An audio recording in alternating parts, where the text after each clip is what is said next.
Vous avez l'impression de rencontrer des hommes instables.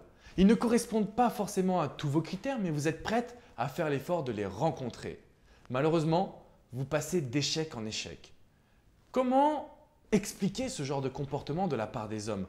Comment expliquer qu'aujourd'hui vous avez des relations sentimentales qui sont vouées à l'échec dès le départ? Bonjour à toutes mesdames et bienvenue dans cette vidéo. Je suis Alexandre Cormon, votre love coach expert en rencontres sentimentales. Dans cette vidéo, je vais vous partager un point crucial, celui de la mauvaise relation. Lorsque vous rencontrez un homme, vous avez tendance tout de suite à penser couple, relation. Et c'est normal, parce qu'en tant qu'être humain, nous ne sommes pas faits pour vivre seuls. Mais ce que vous devez considérer, c'est que quel que soit l'âge de votre homme, 25, 35, 45, 55 ans, il a un passif, il a un passé sentimental, il a aussi un passé personnel qui lui apporte forcément des troubles. Et aujourd'hui, dans notre société, on ne parle pas assez de ces troubles. Vous ne comprenez pas cet homme?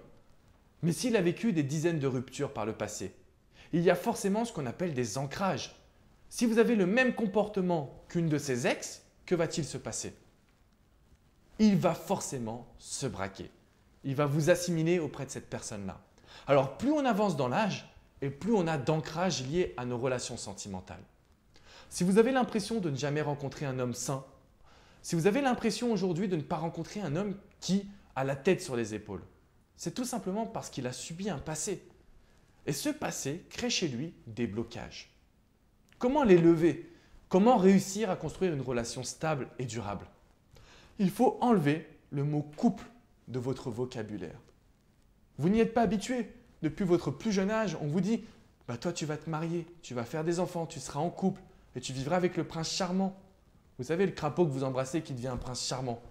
Cette notion de couple a tendance à gâcher vos relations sentimentales. Prenez le temps aujourd'hui de suivre ce que je vous préconise. Apprendre à connaître cet homme. Essayez d'analyser son passé, de comprendre quels sont ses blocages pour ne jamais commettre d'erreurs. Plus il va vous parler de lui, de son passé sentimental, mais également personnel, et plus vous pourrez comprendre cet homme. Croyez-moi, ce n'est pas compliqué. Il suffit simplement de se dire que l'influence de la société, on en a marre, on en viendra tout à bout et à partir de cet instant, vous allez pouvoir mieux comprendre les hommes. Tout simplement parce que vous ne serez plus porté sur le couple, mais plutôt sur l'être, la personne, qui il est. Je vous dis à très bientôt sur alexandrecormon.com. N'hésitez pas à me poser toutes vos questions. Ciao, ciao mesdames.